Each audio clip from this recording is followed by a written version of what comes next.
Shallow, as in, ang wish ng marami na sana yung baha sa kanila shallow lang pero hindi.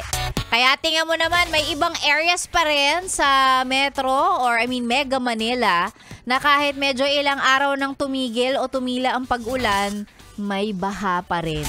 Oh, sabihin yung mali ako.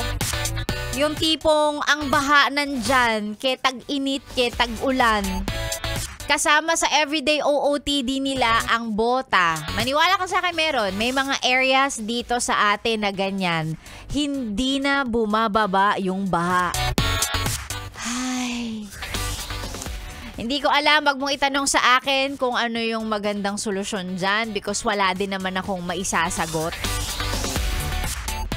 Bukod sa prayers. Tsareng prayers! Sa totoo lang, hindi ko alam. Oo. Yung mga nakaupo nga, hindi rin nila alam kung anong sagot. Tapos tatanong mo sa akin, ako, malamang hindi ko din alam. Pero kung ikaw, yes, friend, yung may ganong experience na may baha, kaya tag-init, kaya tag-ulan, na hindi na talaga bumababa yung tubig, parte na ng buhay ninyo, Diyos ko, hindi ko alam. Ay, I feel so sad for you, babe. Parang 'di ba? Kasi dapat hindi mo na nga iniisip yung ganyan eh. Baha-baha na yan.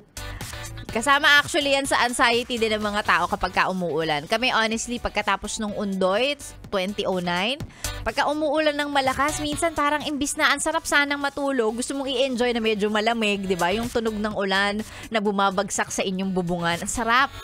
Pero hindi, totoo, hindi. Kasi iisipin mo, babantayan mo, wait lang, may tubig na ba sa labas? May tubig na ba dyan sa gate? Ganun. Ay, Pilipinas. Hirap po ipaglaban. Biglang ganun. Ay nako, tama na nga, wag natin isipin. Kasi naman dahil dun sa kanta na shallow ano ba? Hoy mga yes friends, Sexy Mega na po ang inyong kasama. Oras na para saktong relax lang kasama ako po, opo, Sexy Megan, tuloy-tuloy hanggang mamayang tanghali. Sa mga yes friend kong nasa biyahe na, syempre, back to normal, di ba? Back to normal, back to business as usual. Oo. Tapos na ang nightmare ng pag-uulan at pagbabaha sa inyong lugar. Kaya naman balik trabaho. Yung as usual na, yung normal na ginagawa na natin. Magandang umaga po. And of course, para din sa mga yes friend naman natin na nasa bahay. Kasi syempre, yung trabaho nila nasa bahay. Oh, pero ako lagi kong sinasabi, kahit pa sabihin mong naka-work from home ka, that doesn't mean na ang trabaho mo ay mas madali kesa sa aming pumapasok mismo sa opisina. Oh, minsan nga mas mahirap pa yung trabahong nasa bahay ka lang, naka-work from home, kasi walang boundary. O, aminin mo yan.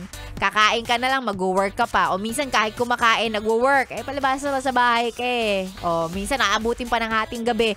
Nasa bahay ka kasi Walang boundary, be. Ay, nako, kung nasaan ka man at naka-Yes FM ang inyong mga radyo, tamang-tama yan. Si Sexy Megan po ang inyong kasama sa mga nais magpa-shoutout. Pwedeng-pwede.